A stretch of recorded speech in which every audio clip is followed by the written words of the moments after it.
Thanks for staying with us. Now, a life of impact is for people who want to do something significant with their lives. It offers many practical lessons which aim to maximize personal impact. The theories and philosophies of motivational speakers can be helpful, but a living example is worth 1,000 lectures. Now, our guest today is one person that has truly made significant impact in the lives of many, and we will be focusing on her journey and how much it has impacted on our nation. So please let us hear what you have to say. Remember, you can join the conversation. Send us an SMS or WhatsApp to 081-803-84663. So who am I coming to first? You know, when you first heard the name Kaffy, in fact, I think I was just randomly sitting somewhere. They say somebody has been dancing for how many days? I say, who? You know, so there was so much buzz around it. I was wondering, who is this person? And I also one very skinny human being. I say, Kilo Day. And this person had so much energy, dancing non-stop. You know, it was such a breath of fresh air. You know, but let me hear your thoughts before we bring in Kaffy. Let me not expose myself. But look, when she did the dance. Yes, the long dance party. I was working at the time, so I would go to work. I'll come back. I'll say, "Is she still dancing?" Yes. No, is she still dancing? Say, "Hey, correct girl. Hey, she must win. She must win. She must win. She must win." I will go to work again the next day. For 3 days, she was at it. Then the last day, I said, "I will sit this out." And when she won and they raised her up, I was crying. You won't believe it. I was in tears because I was so happy for her. I said, no, she deserves it. Even, she didn't take a break. She was at it. A few minutes she would take a break, just, you know, shaking her body a little. Then the next thing she go, boom, boom, boom. I said, oh my God. She was so skinny then. I was wondering, where was the energy coming from? She had so much motivation. Look, she inspired us in one way or the other. That whatever you have your mind set at, just go for it, do it to the best of your knowledge, and, you know, rise from there and learn from there. Absolutely. How about you, Elsie? For me, I think Kaffy is an inspiration. She has inspired a lot of people, and she's a trailblazer as well.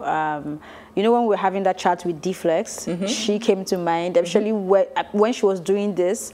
A lot of people would never think that you'd make a thing out of dancing in Nigeria, but you could see her determination speak through what she was doing, and right now you cannot talk about dance in Nigeria. In the continent. And not, in fact, in the continent, you cannot talk about dance and then you're not mentioning Kaffy. Everybody, in fact, somebody somewhere will raise their hands. So the person doesn't have to be in the media.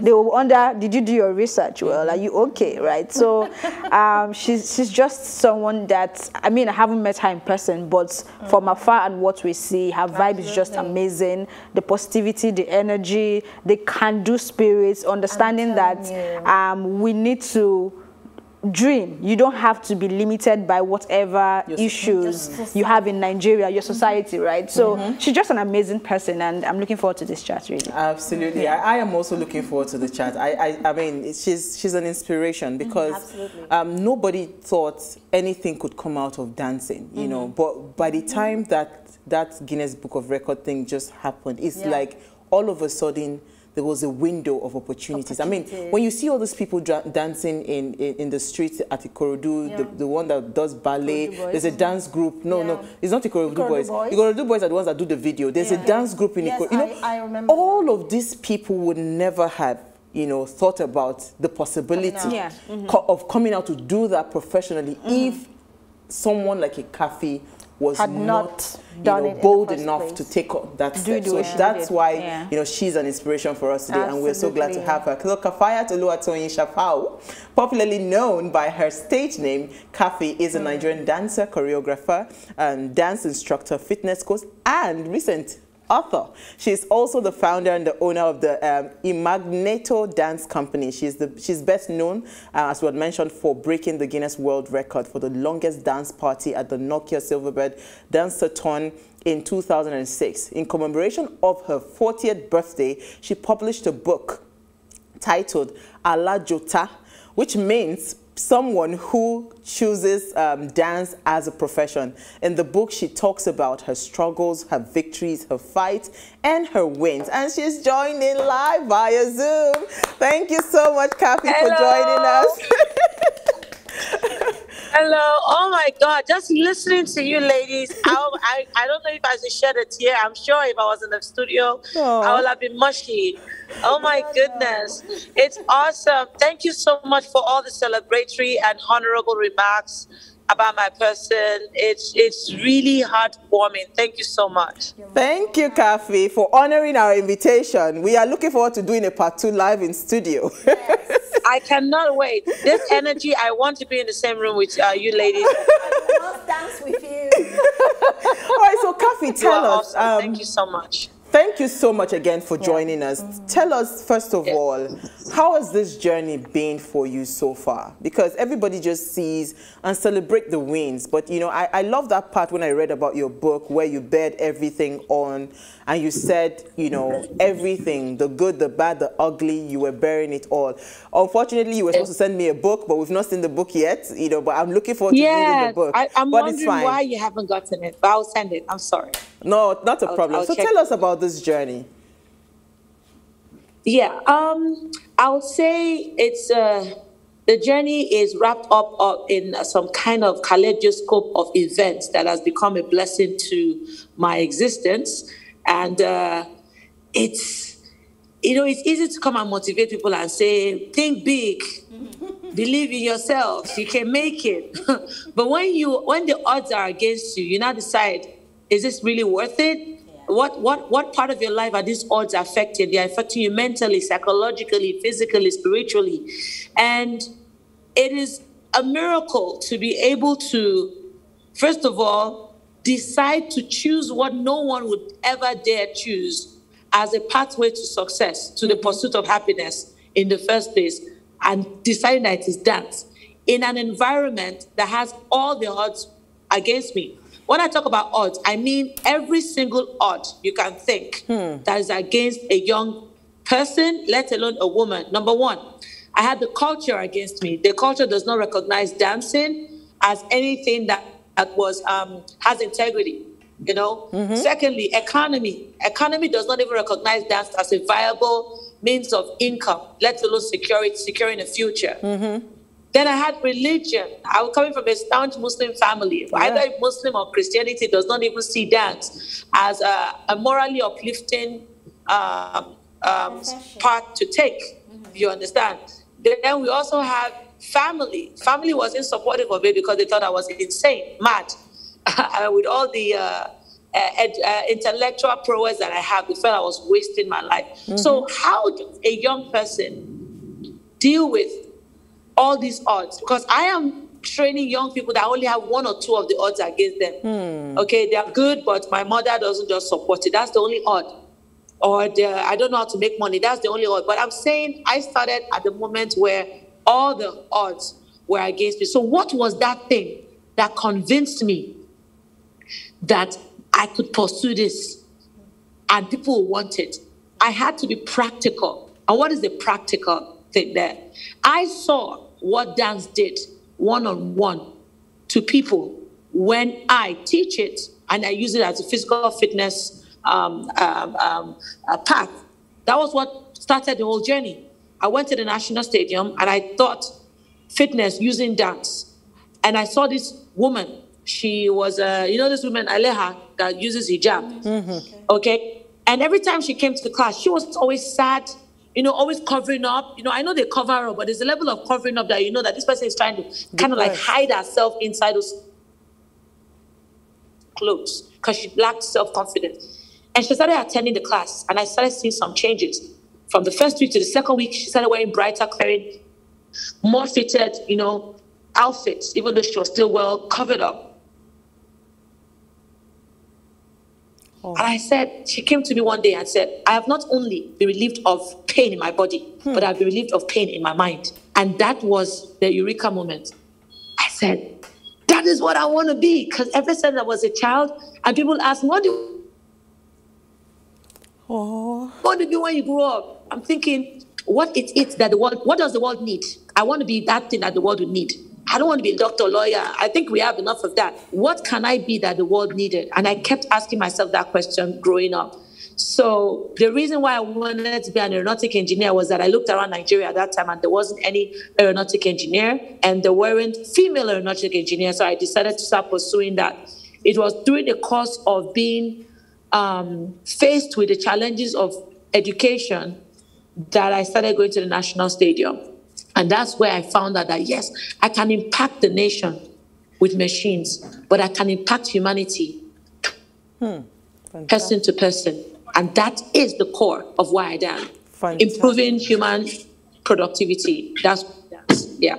Fantastic. To think that we didn't even hear this part of the conversation, and the topic is just apt. But Elsie, you want to go? So, Claire, listening to you now, your journey started a long time ago, and you talking about wanting to be an aeronautic engineer, you know, and all. And then you had to choose dancing as well because there is an impact and you could feel that impact firsthand. What is your take on having to do something because of impact, and also when you have to face all the challenges? Because yes, the challenges for a lot of people are different now, but Nigeria, many would say, is even tougher than then, right? So what would you say to being able to hold on to the impact you want to create and also surviving in a country like Nigeria? Okay, so if I hear you correctly, you're looking at the reality of living, you know, because there's poverty in the land, against the passion of pursuing what you desire to impact. How can those two survive? Because actually, Nigeria kills passion. Let me put it that way. Because why I say Nigeria kills passion, I'm not saying the country doesn't have what it takes. I'm saying that the economical frustration of living daily in Nigeria usually kills the passion of people and makes them want to pursue money than pursue the growth of self-development towards their passion. How did I solve this? It was easier for me when I understood the value that was needed. You know, when you are giving value, service is, okay, how do I say, the exchange of money or business is demand and supply. What should be in demand? What can I supply? The thing I'm supplying is, does it connect with what I'm doing? Yes, it does. So because I supply it, I am passionate about what I'm supplying and I'm paid for supplying that passion. So what I did was trying to find a way to get the passion to be economically viable as a service.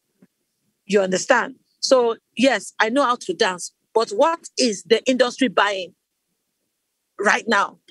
And I see, oh, fitness. Okay, so I'm an instructor. I get paid by a gym. I get paid as a personal trainer.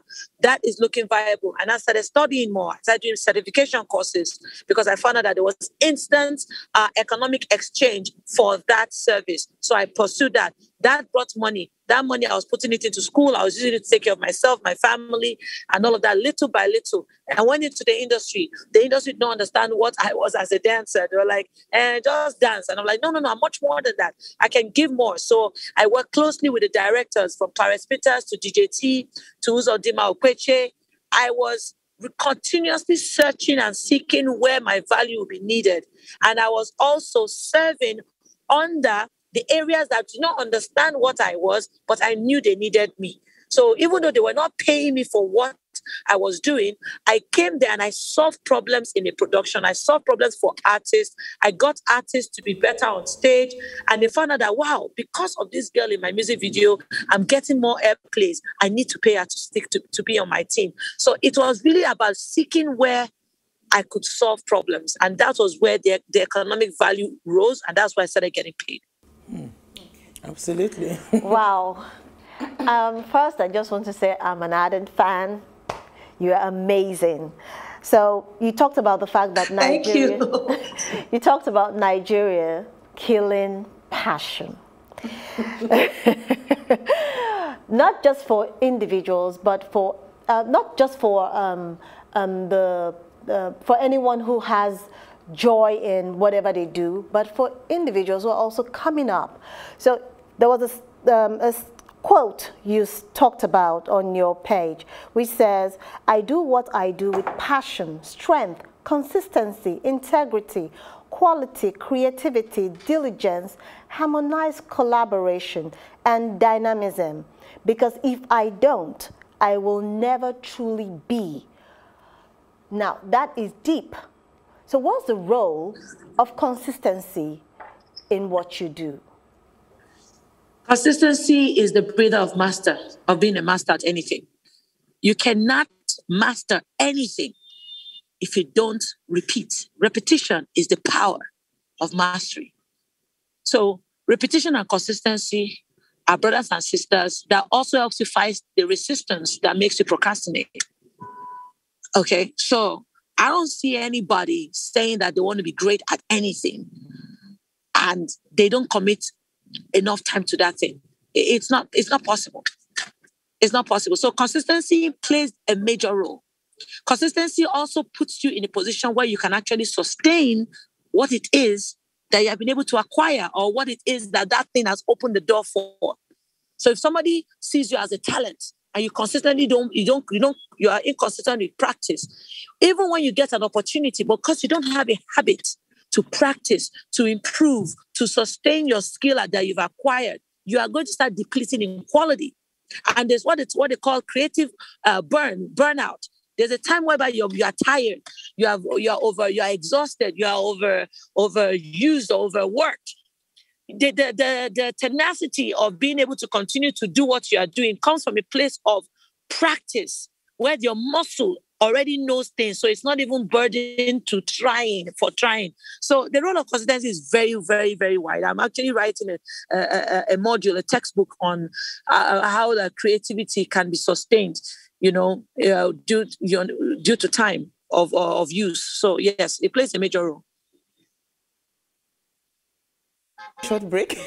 We're having fun, but we need to take a very short break. When we return from the break, we'll continue the conversation. Stay with us. We'll be right back.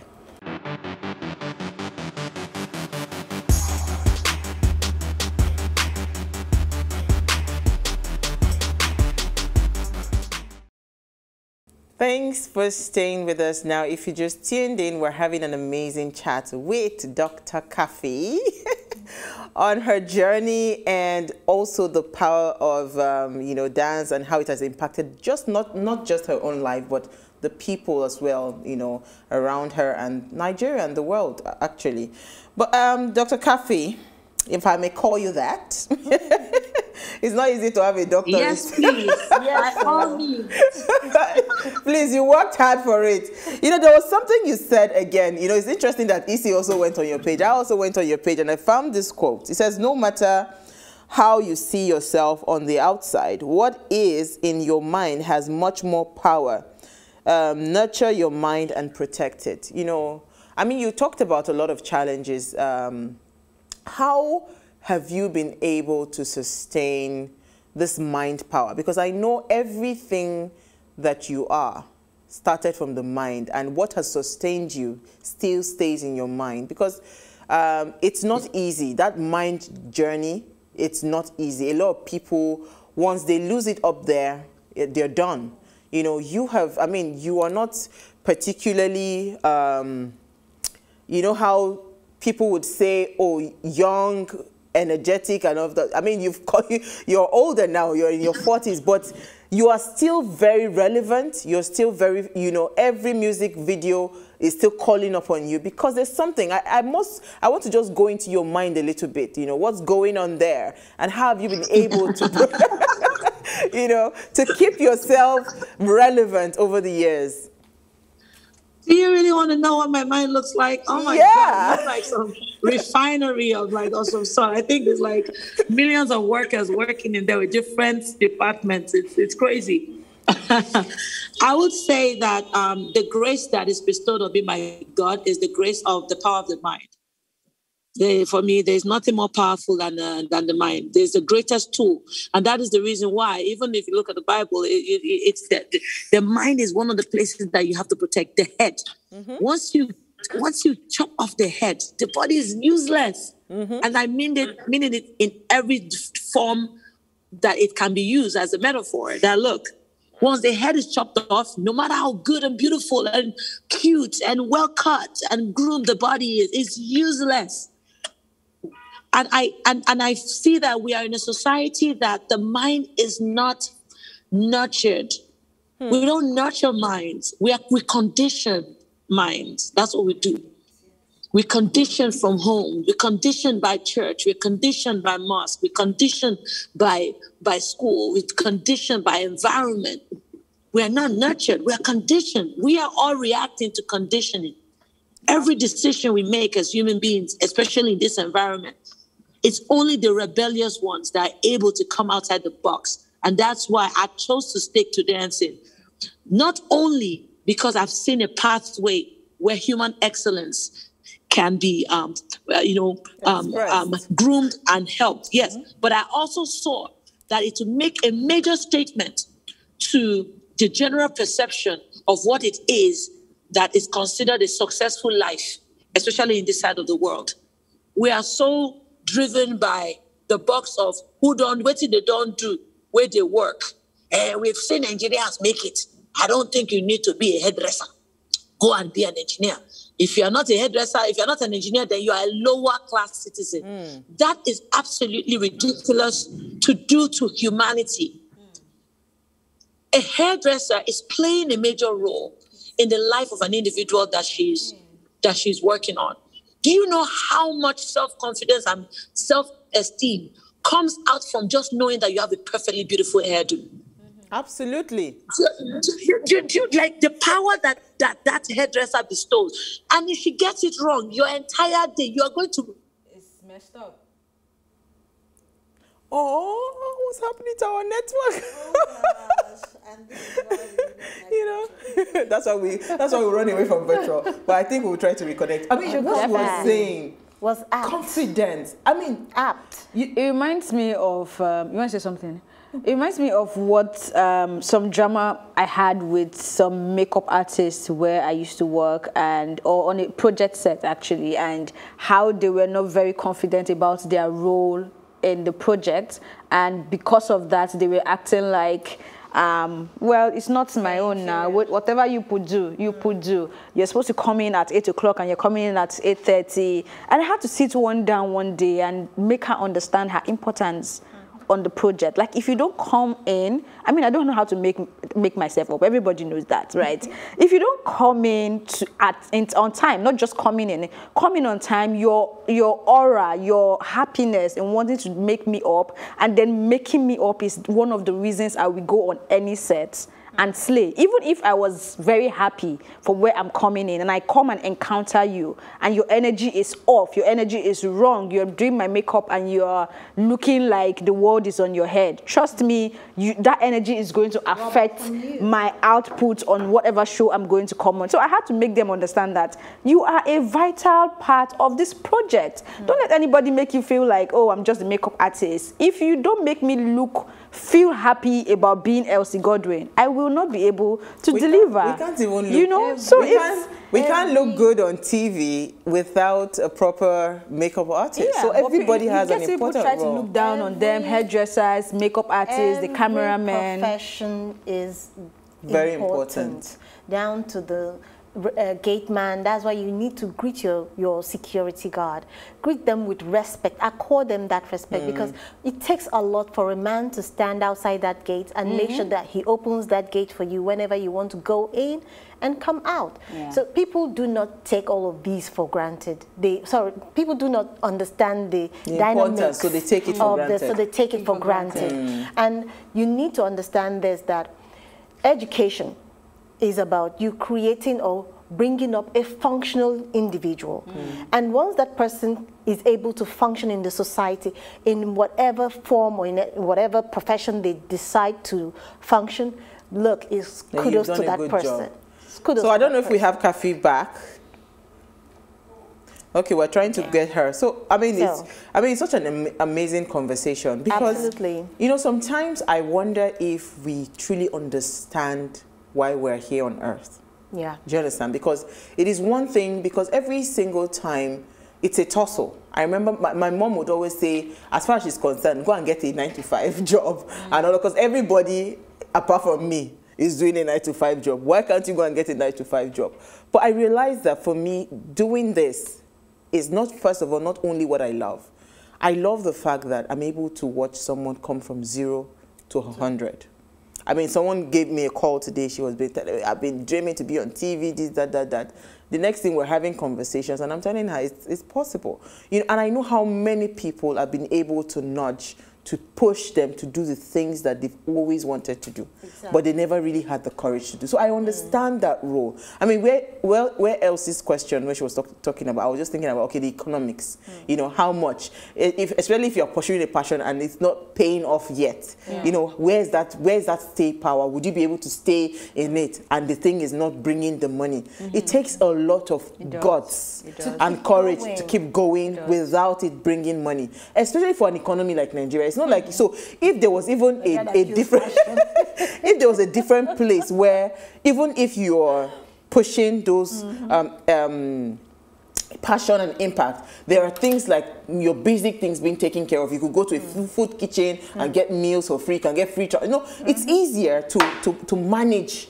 But when every single thing, when every single thing is dependent on you, for you to fend for yourself, do this, do that, it's actually tough, you know. So I was really hoping to hear that. And even talking about hairdressers. I mean, I remember when they were talking about one particular hairdresser that used to move around. Was it with Oprah? I can't remember how much that guy was. So, I mean, hairdressing itself now, it has even changed. A lot of people are beginning to put some level of professionalism in the jobs that we could consider, we would have considered menial jobs. And they're doing excellently well at it. Cobblers now. Yes. You take your shoe to a cobbler. Oh, yeah. It's not those 200 naira. I don't even near them in my shoe sponge. Maybe I don't know. I was telling me the other day that I should go and repair. I said, no, I'll go and buy shoe. Because if you take that shoe to a cobbler, you know, so it's just the importance that we too must also attach to some of these things and understand your role. I am here to put your shoes in a shape that where you are walking, you're walking with confidence. You're walking into your destiny. And you're not having leg pain. You know, understand?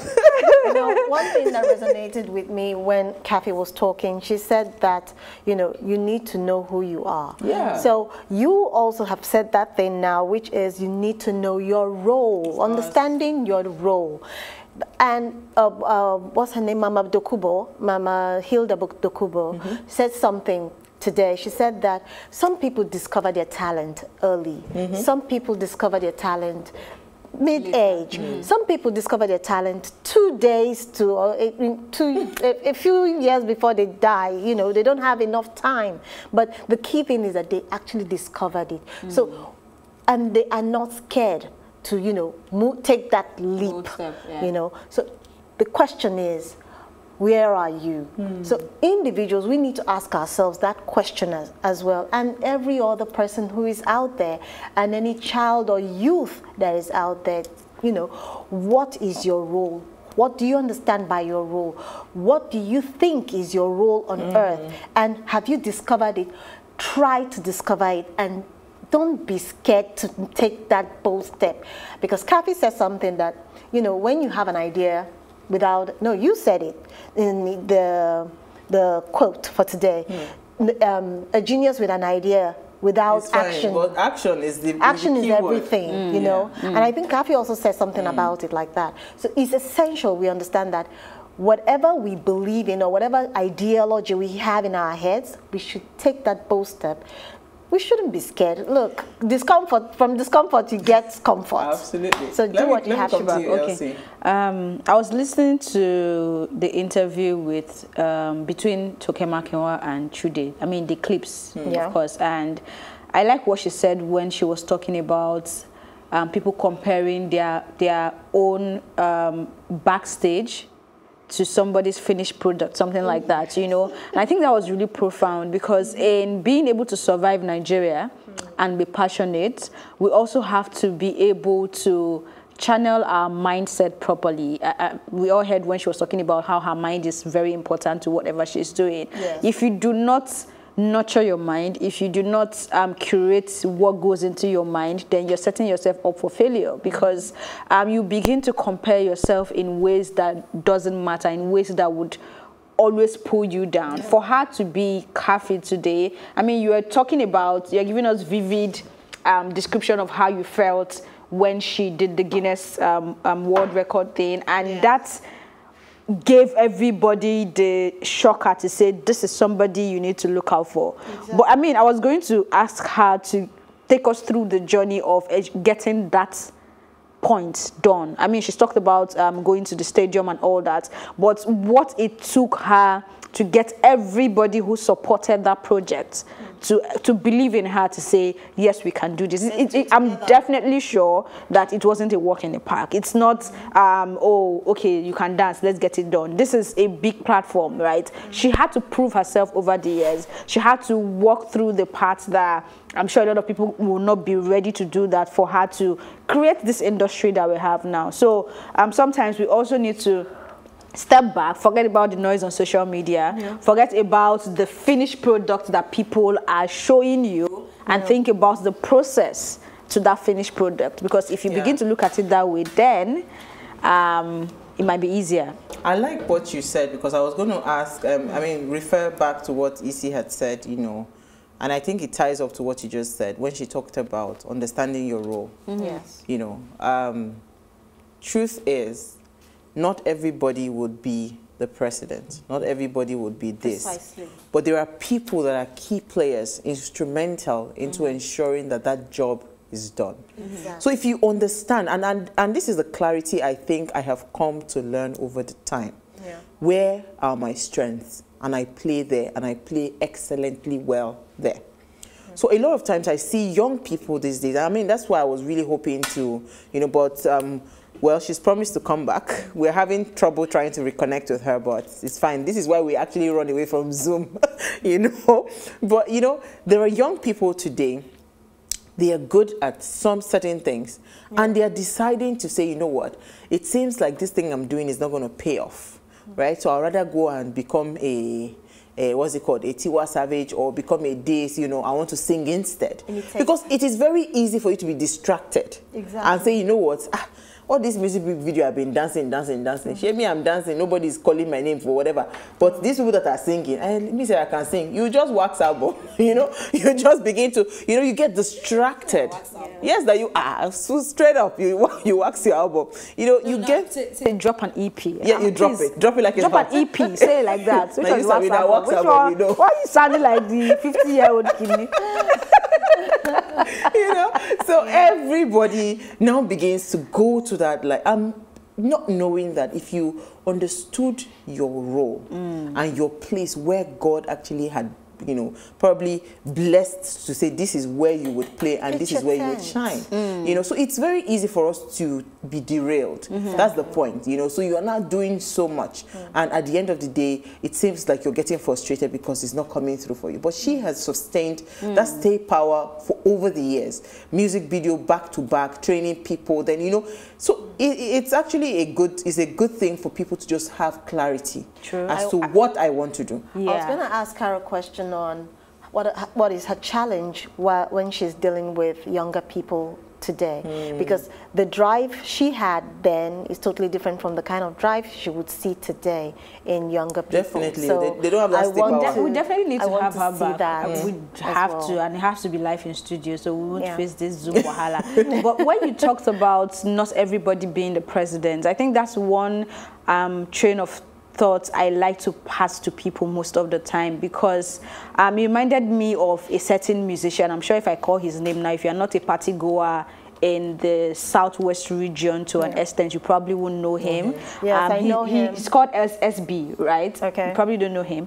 No, and he's not a Tiwa Savage. He's not a Don Jazzy. He's not a Rema that you drop their name and they know everywhere, right? But I can tell you for free that this man is successful. He has his houses. He has his cars. He's living in his money. But he has understood where his strength is and how the market he wants to play in works.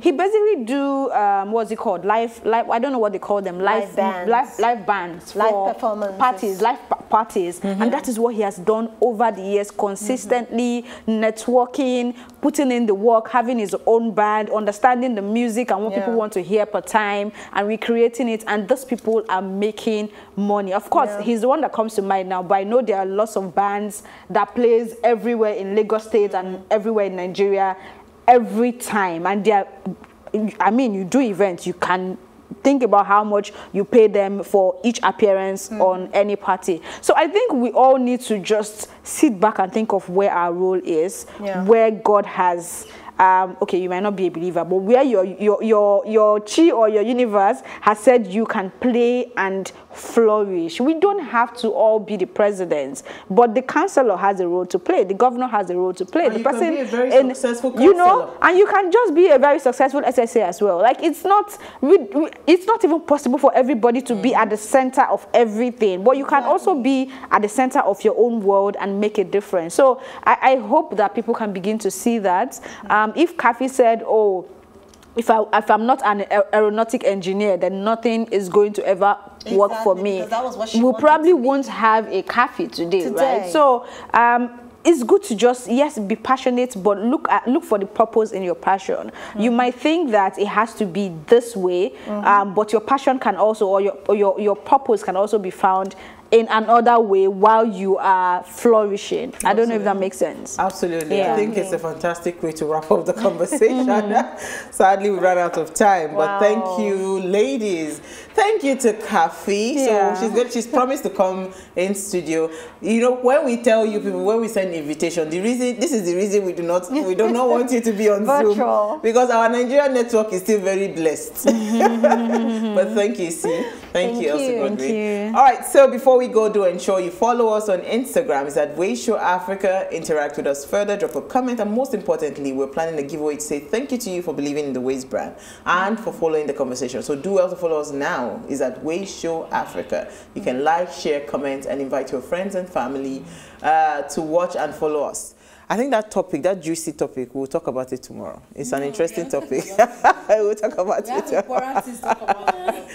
But thank you again to Dr. Kaffy for at least the effort to try to be here with us.